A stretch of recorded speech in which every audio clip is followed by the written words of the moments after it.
అని చెప్పి జొమాటో సీఈఓ దీపేంద్ర గోయల్ స్వయంగా చెప్తున్నారు. మరి ఈ ఫుడ్ క్యాన్సిలేషన్స్ అరికట్టే మార్గం అంటే ఈ ఫుడ్ అంతా వేస్ట్ అవుతుంది కదా, దీన్ని ఏం చేయాలి అంటే వాళ్ళే మంచి ఆలోచన చేశారు. ఓకే, ఫుడ్ రెస్క్యూ అని చెప్పి ఒక పాలసీ తీసుకొచ్చారండి. అంటే ఆ దగ్గరలో ఉన్న వాళ్ళకి ఆ క్యాన్సిల్ అయిన ఫుడ్ని చూపిస్తారు అన్నట్టు.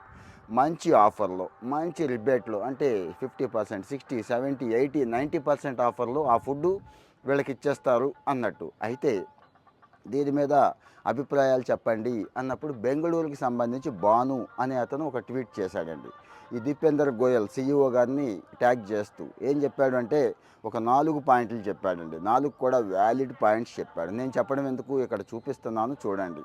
అలాగే దీపేందర్ గోయల్ ట్వీట్ కూడా చూపిస్తున్నాను చూడండి. ఈ దెబ్బకి దీపేందర్ గోయల్ ఏమన్నాడో తెలుసా? సార్ మీరు ఎక్కడ పని చేస్తున్నారు, ఏం చేస్తున్నారు, మాతో కలిసి పని చేస్తారా అంటే మంచి ఉద్యోగం ఇస్తాను అని చెప్పాడండి.